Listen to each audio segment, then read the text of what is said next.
Ladies and gentlemen, welcome. It is go time. Mike's falling down here. Backs against the wall. We are up against it, Justin. St. Louis City SC is facing its first ever elimination game in the MLS Cup playoffs, and it's against our bitter rivals. But what better script could you write than to right the wrongs in this game and come back to City Park? I'm salivating over the idea that even potentially happening. Anything to move past what we just experienced on Sunday, to be totally honest. It's just not something I want to talk too much about, but I know we'll break into it for a couple of minutes here. But Justin, how are we feeling? We're recording this on a Wednesday. We're now 4 or 5 days out from Sunday's round one, game two. How you feeling? I feel great. I mean, it's a little cold outside, but it's starting to creep up. You'll see that like the high on Saturday and Sunday is like right at 70 degrees or so.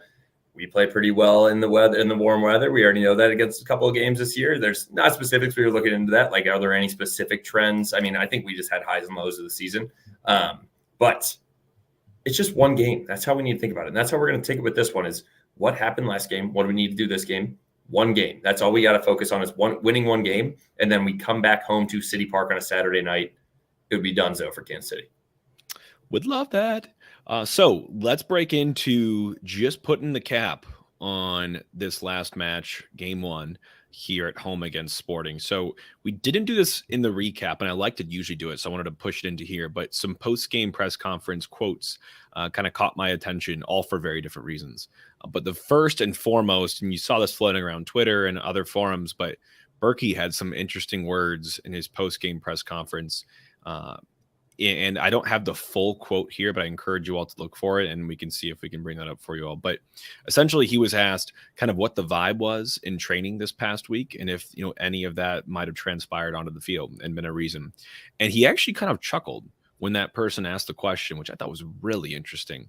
And essentially, he came out and said, he trains on his own. Goalkeepers train on their own most of the time. They do get brought into some small-sided or big type drills when they do large type training regiments and actually bringing more players into the match. But he said when he got to the players, he's like, they're young guys. The intensity was interesting. Basically kind of alluding to the fact that it didn't feel like we were treating this or taking this as seriously as we should be. And that could be up to age. It could be up to experience. But he let it out. And his last part of that quote was, I'm sure that guys will understand how you train. That's how you're going to play. The game is just the reward for the work you put in during the week to prepare yourself, which, by the way, couldn't agree with anymore. You practice like you play. We were taught that growing up, Justin. If we were caught being lackadaisical or just not putting in the hard miles or work in practice, I've had some coaches that would rip people's heads off in training. I mean, you got to take it seriously. That is 101. Well, especially with the way that we've been switching the lineup, I feel like Cardinal decides that week. Yes, the other team does play a factor into that, but who's looking intense, who's looking sharp during the week? Because this is very much a form thing. The entire sport is. And that's how Sam Adeniran got such a hot start and continued to play. I'm sure he was tearing it up in practice as well. So I agree with Berkey on that. I don't think that was the space to be airing that out. I understand that it was a lot of frustration out of these guys, but knowing him and like where he's come from and how long he's been with soccer and just professionally as well, I was a little surprised to hear that from him in the post-game conference. That should be a post-locker room thing or a Monday practice thing. I love that you went there because that's immediately where my head went. I love everything that he thought. I think it was great. I don't like the forum that he chose to air it out in, because if I'm playing devil's advocate, he's our captain. I'm out there ripping guys' heads off in training and correcting it in the moment if I don't see it up to the level that we should be at. I mean, I'm the seasoned veteran. I set the tone. I course correct my guys. They look to me for leadership. Ideally, I'm looking to him to monitor and control that when it's actually happening, or at least now retroactively, getting down guys' throats and saying that's not good enough. It wasn't good enough last week. We're going to change it this week. Secondarily, also a little bit of a jab, I feel like, at Cardinal, because the buck stops somewhere. And if you're not controlling a training session where the intensity isn't there, and you're heading into your first ever playoff game for this expansion team against your rival, I mean, what more do you have to give these guys for motivation? So it was very interesting. Very, very interesting.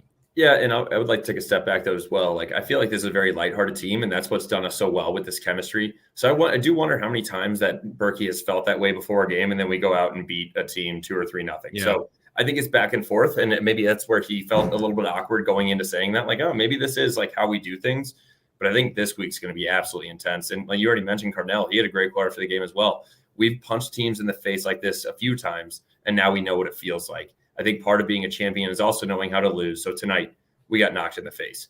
And I will say that, yeah, he mentioned the word champion. We just got trounced at home. I think he's more talking the regular season and the buildup for this as well. We won the West. I don't think he's going saying that like, oh, we're going on a championship run now. So don't read into those words like that. Because when I first heard that, I was like, all right, pump the brakes. And then I thought about it a little more. And I agree. We got punched in the face. And we have done that to teams all season. And it happened to us. We got punched in the face. And then we got kicked multiple times while we were down, man. Just shot after shot. Coming out there a bloody freaking mess. But I did like to see one quote from Daniel Shalhoub. We don't often quote other team players on here, but the Sporting KC winger had this to say after the game, short and sweet. He said, "We have to finish the job in Kansas City because I don't want to come back here." And Shalhoub, I hate you this week. I have to, but I could not agree with you more. This has got to be top of mind for them that they get this chance. We talked about it beforehand, Justin, this new format.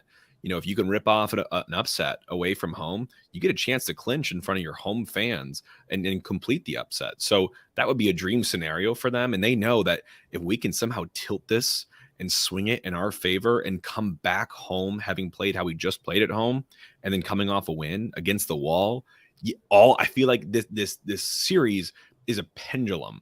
Right now, everything's going in their way. If we can somehow grab a result here, and it'll swing right back.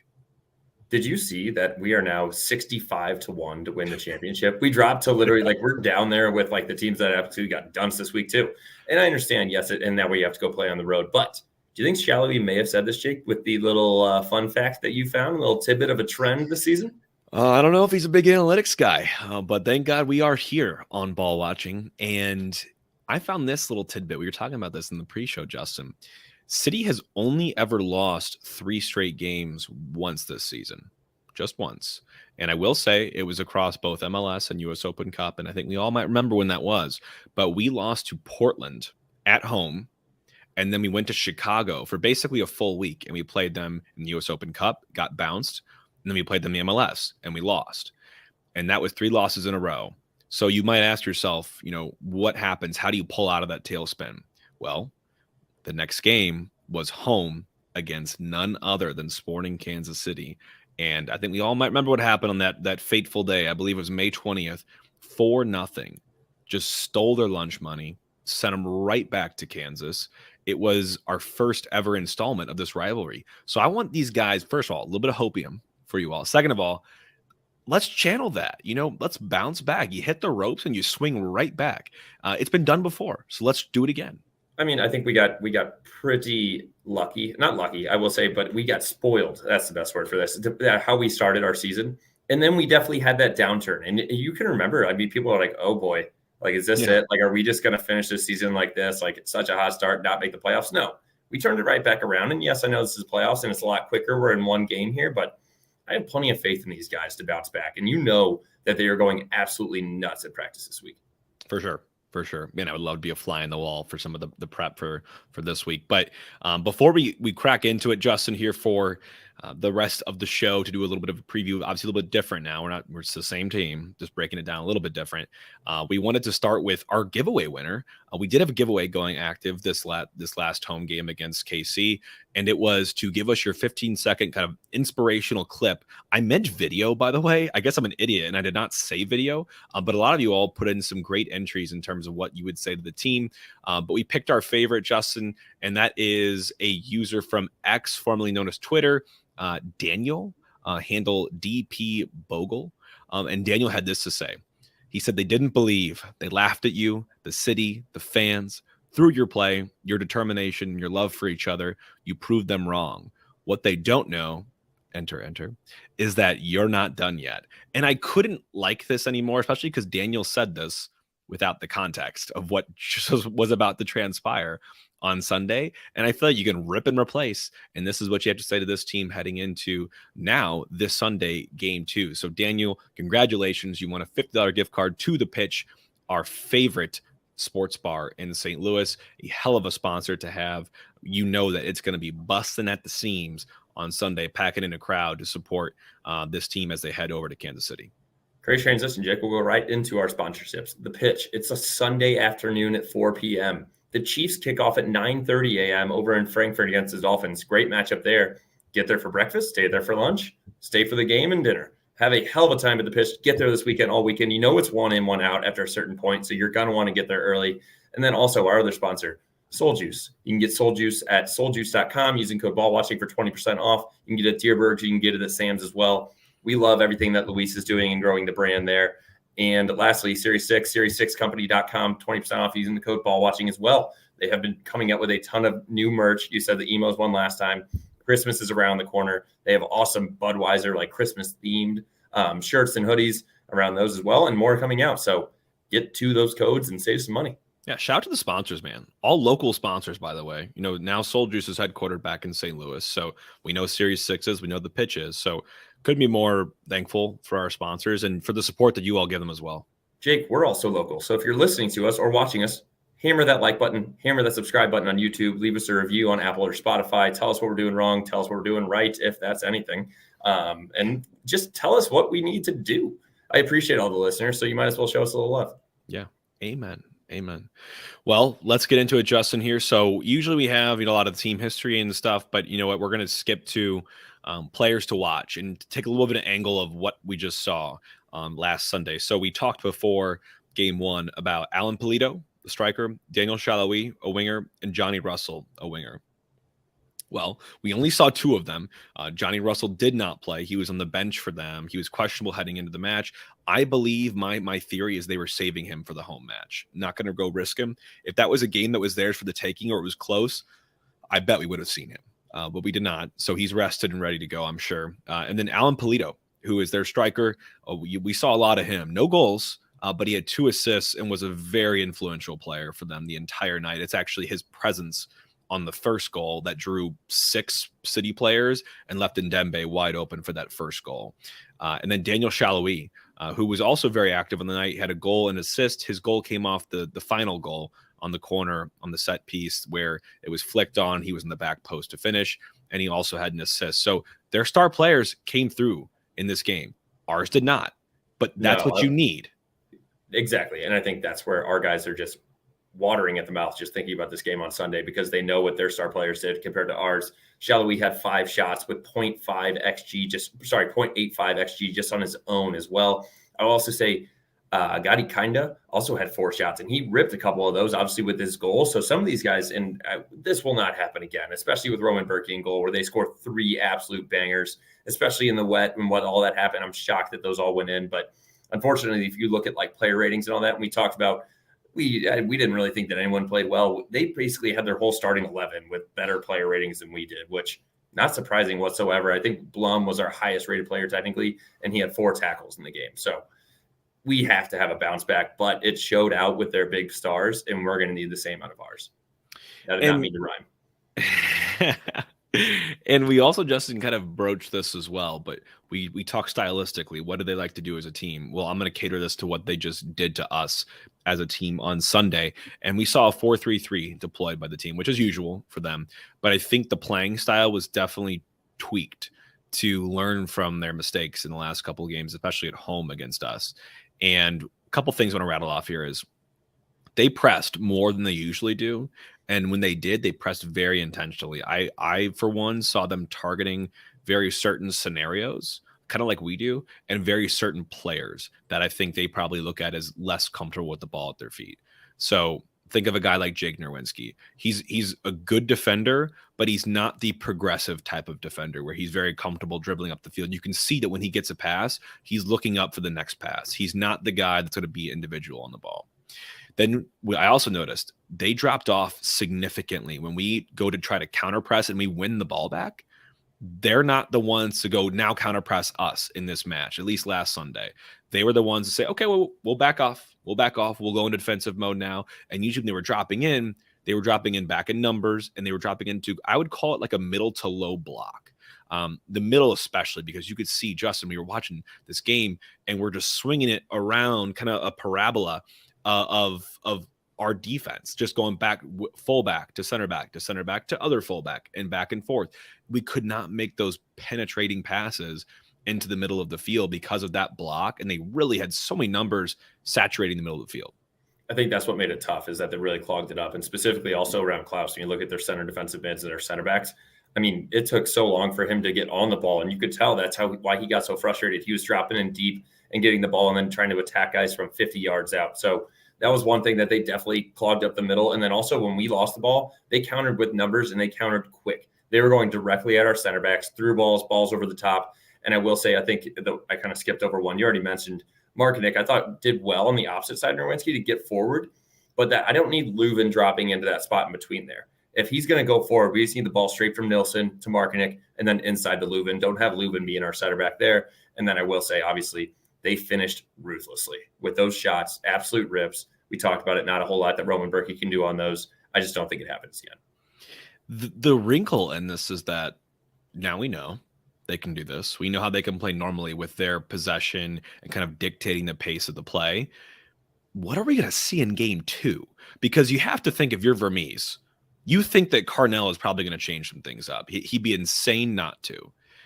But does that mean that you also be proactive and that you change how you played in game 1 up? I'm not sure how we'll end up seeing them roll out, because I actually could see them playing more similarly to what they're used to doing traditionally, because they're going to be at home. The wind's at their back. They'll have the home fans. It's going to be loud. It's going to be a lot of fun in Kansas City. So I actually could see them going back to more of their bread and butter, which is possession, slow, intricate buildup, and hitting you, through constant waves, versus this very quick and direct and dropping off defensively, because they have that luxury. I understand that they can. How will they adapt to what we're changing? I think if you're them, and if I was the team that won and is going and coming home again, you go back to, like you said, your bread and butter. You don't change, because if you lose playing your game, at least you did that. If you lose trying to change to match your opponent specifically, you're going to be kicking yourselves, literally. So I would say that they should really, I think they will go back to what they have historically done, which is not what we saw on Sunday night.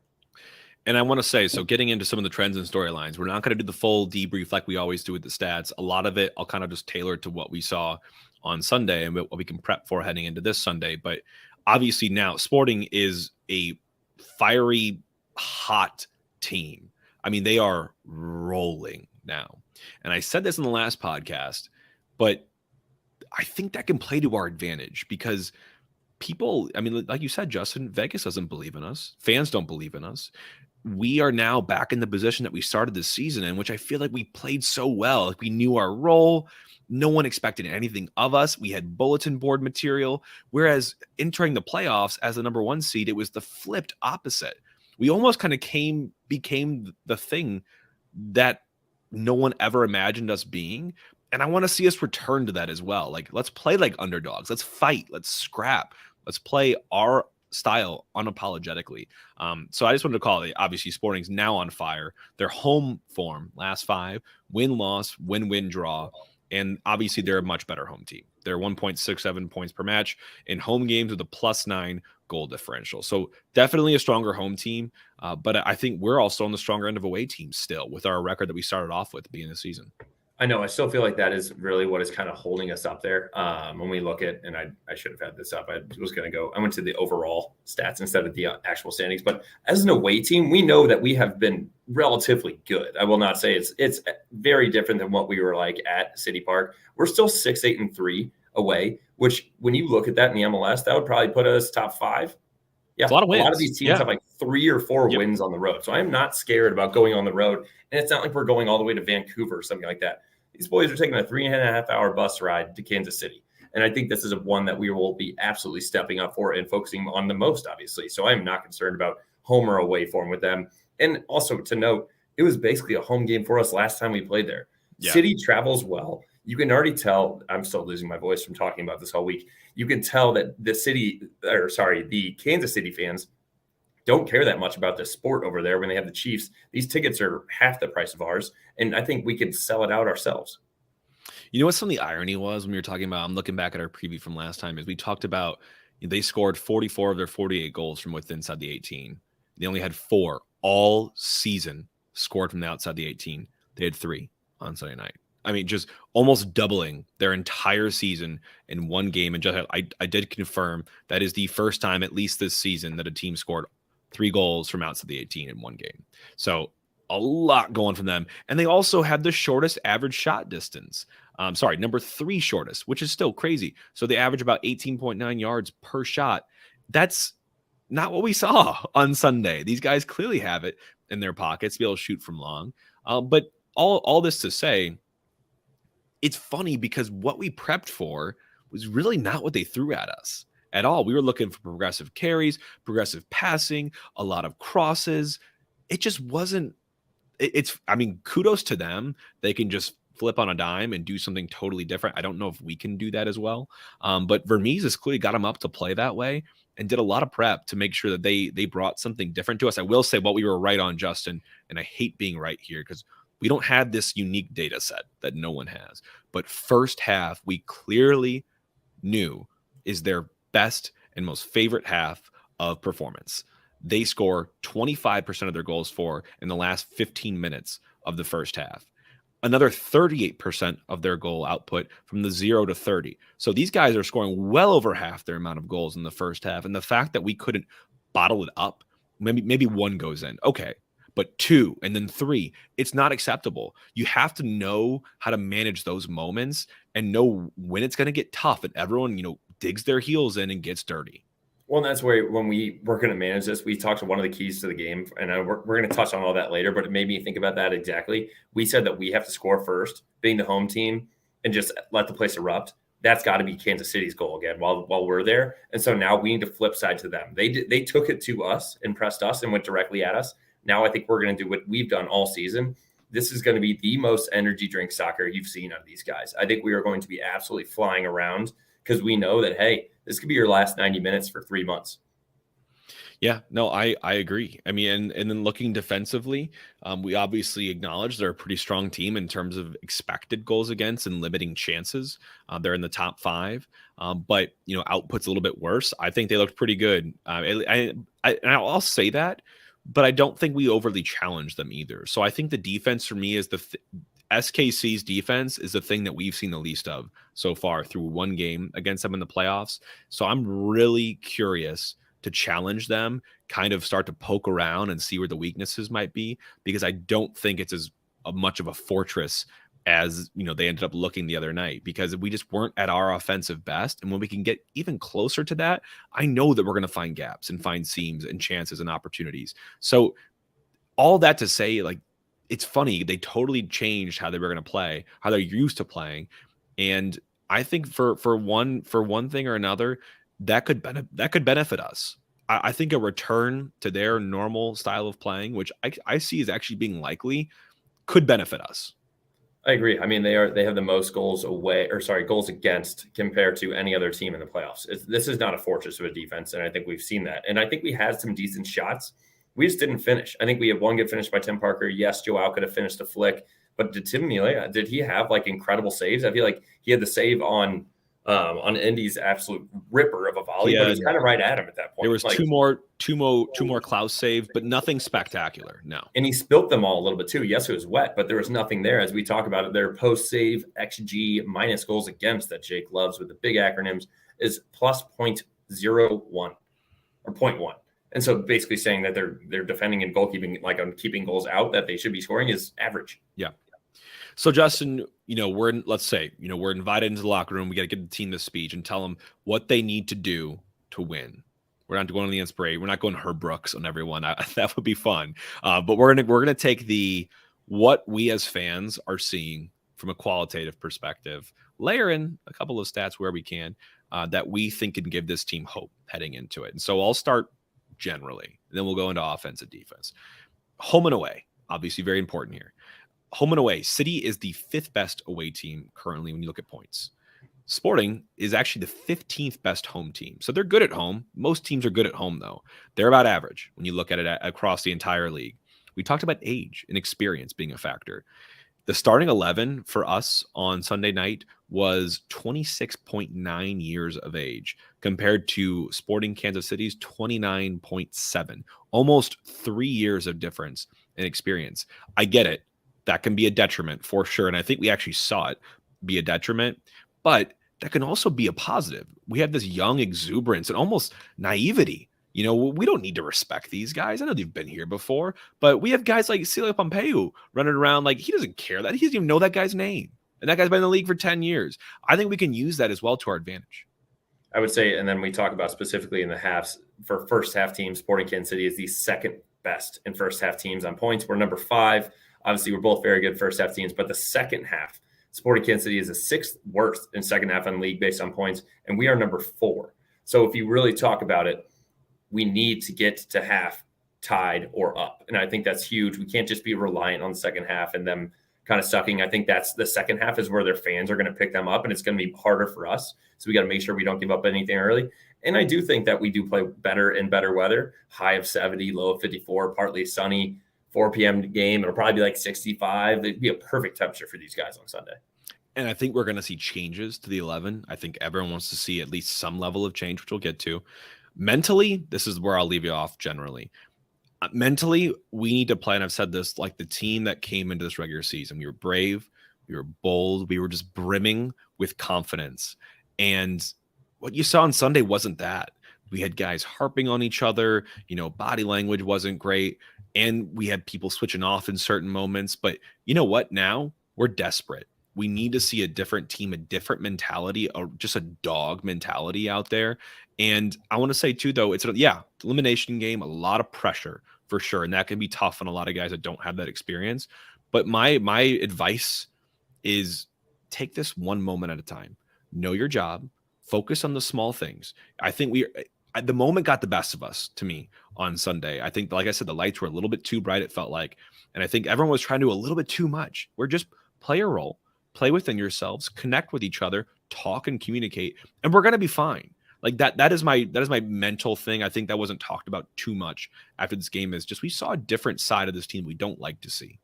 No, and I think this week we're really going to come back together. I think that Berkey comments, I don't think that this is a team that's going to be just pissed at each other all week in the locker room and then going to take the field. This chemistry is too good. I think it was already fixed on Monday morning. And I will say, looking at offensively, let's give them the possession back, which we already talked about. I think they will take it back.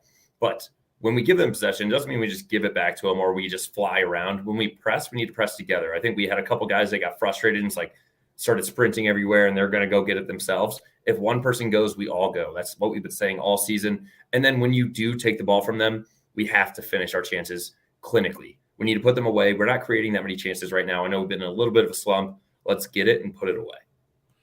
Yeah, I mean, and to caveat on that, 4 of our 10 total shots on Sunday were off target. That's uncharacteristic. I feel like we just got to put pucks on net, man. You hear it talked about all the time. And when we do, you're going to get good results. Follow your shots. It was wet and sloppy. That was a great opportunity to get follow-on shots. But, I mean, come on. When we get that goal, we're going to get a goal on Sunday. It's then a matter of piling on and being ruthless, being clinical, and really stepping on their throats. You're going to get that chance. You've got to create distance when you can. And I think that can come through things like set pieces. That was our only goal we scored on Sunday. It was also one of theirs. So I'll talk about it on the defensive side. But my big thing is we need to be better with space. We had no wing play, 0 play on the flanks the entirety of Sunday night. If you look at our players' average positions on Sunday, we had Blum, Leuven, Stroud, AZ, Indy, and Klaus literally within a 20-yard circle of each other. No one was creating with at all. And maybe that's part, tactics, of course. But you've got to use the space. It's a big freaking field, man. KC did. They spread it out wide. They created chances from the wide parts. We had nothing going on the right side of the field. So I want to see better spacing of this team. And you got to go back to the star players. It starts with your composers. Blum, Leuven, we need you 10 out of 10 on Sunday to get this team over the line. Yeah, when you look at it, and you said a 20-yard space, everyone was inside of the 18. If you made a line of the 18, except for Nerwinski and Marknick. And I just don't think we need to have more width, especially when we're attacking. I understand maybe our goal was to clog up the middle, but we got absolutely beat down the flank. So I love the goal that you have here, Jake, is we need to start strong. And specifically, you want a shot on goal in the first 5 minutes. Yep. And I that could not agree more with what Carnell was saying and how we punch teams in the mouth early on in games. That happened to us. We cannot let it happen again. We need to dictate the pace and the energy from the start. And defensively, defending is everyone's job. Too many times I saw on Sunday, it's Blum and the back four versus the rest of the world. And it feels like they have numbers and we're going to be carved open at any moment. Part of this is I feel like is communication and knowing when to hand off your coverage or looking back over the shoulder of your fellow teammate saying, hey, you got him. I'm going to go press the ball. Like it just didn't feel like it was there on Sunday. And I think that's something important to call out. We talk about defending forward being a big principle of this team, and that's great.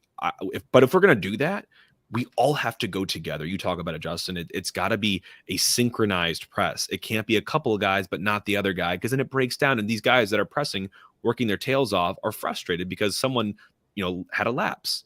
I also got to mention, Justin, we got to be wary. They didn't play two of their better players. We talked about Johnny Russell and Eric Tommy. We did not talk about, but he was also on the bench, did get into the game for them. You got to be wary. I mean, we haven't seen the full-blooded version of Sporting Kansas City that could look to, make a run in this tournament. So you could get thrown something a little bit of a curveball on Sunday as well.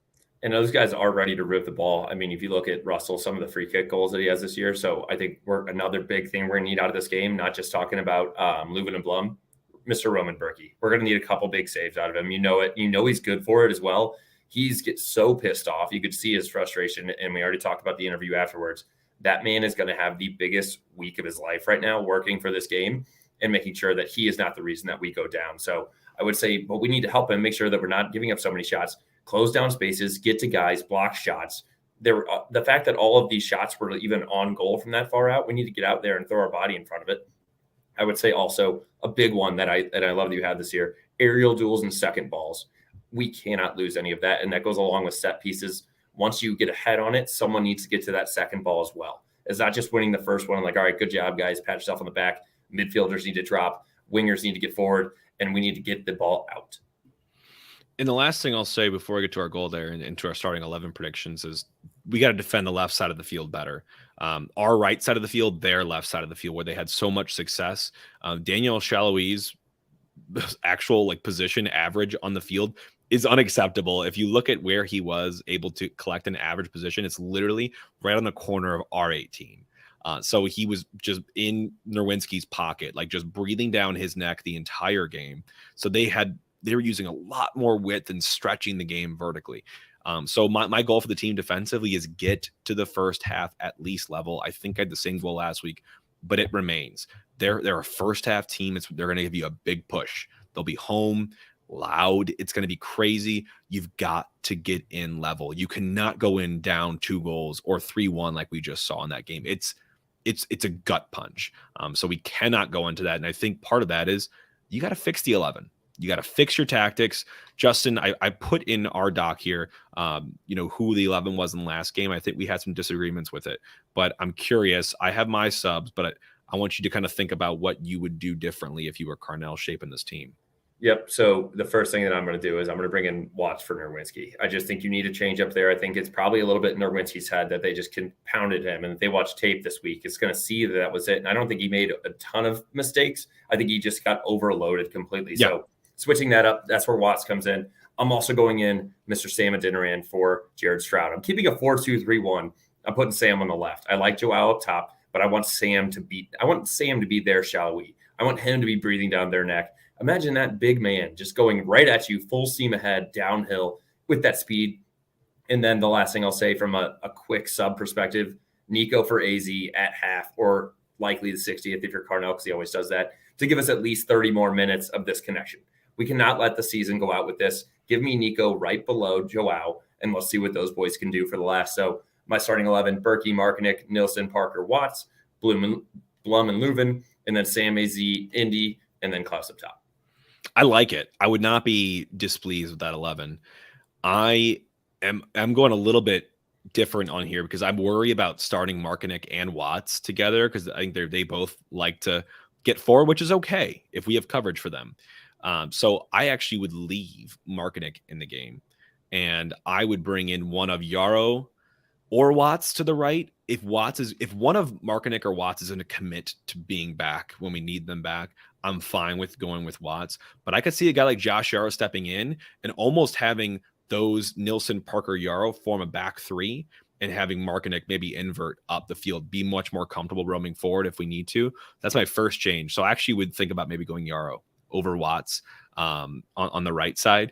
My other change is taking Stroud out for Nico. Nico's got to find the game. This is his hometown.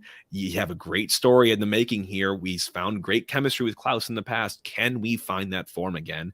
And I think he's earned more of it than Sam recently. Sam's had a great run of games since he's been recalled from loan. I wasn't particularly impressed with his appearance on Sunday. Didn't really change my mind. So I'm actually looking for Nico to reform that partnership with Klaus, but more on the left wing if I had to put him somewhere. So I'm thinking my back four is the same as yours, but I have Yarrow for Nerwinski instead of Akil. And then I obviously have Berkey and Net, and my two are Leuven and Blum. And then I have Nico on the left, AZ in the middle. And I'm going to keep Endy, but I'm like, Endy, go get some chalk on your boots. Go get out wide. I don't need you centrally necessarily here. If you find space, great, but go find space. So that is my 11 for this one. So Jake, with that 11, what is your prediction of the game? I'm locking in 2-1 dub. This team's going to go do it. I think we are going to get on the board early, and I think we're going to score in the first half here. I do think they are going to even it up before we get our second, but I am going to go 2-1, so I think we're going to find that winner in the second half, and it's going to be glorious if it happens that way. I'm going with a 3-2 dub. The only reason I'm allowing them to have two is we've allowed at least 2 goals in our last 3 games. I don't see that slowing down as much, and they're a high-powered offense that we've seen already back at home.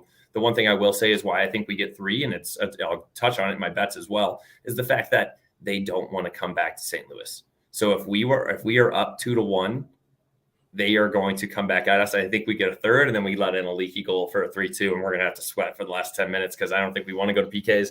I personally do. We already talked about that with Roman Berkey and TK, but I don't think as a team we do with Melia in goal.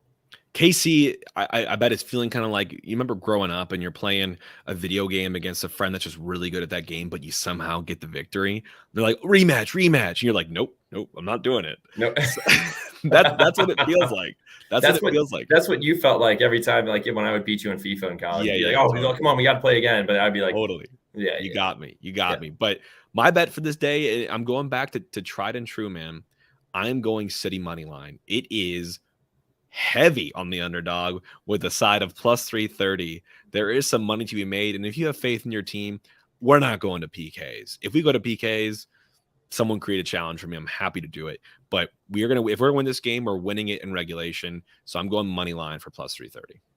So I am going with double chance at plus 115. And it's both of these I've done all season. So this explains a lot. When we're that heavy of an underdog, I think that even double chance, I couldn't find for us to advance, like would probably like to even win in PKs, which is definitely plus money as well. So I couldn't find that out there. So I'm taking double chance, which means either win or tie as of 90 minutes. And then City over 1.5 at plus 170. If this is the last game of the season, I'm ready to go out and just be broke. So the actual lines for everybody else, City money line plus 330, Sporting minus 160, the draw plus 310. I will remind you, we were the only home team to be plus money on Sunday. Obviously, there was a reason for that now. The over-under is juiced heavy because they know that we're going to be going balls to the wall. The over 3.5 is plus 125. The under is minus 165 because the over 2.5 is minus 200. We haven't seen a line like that in a while, probably since we played LAFC. So there's a lot going on, man. A lot going on. I want to take a moment to remind everyone, bask in it. This is playoff soccer. This is our first ever season.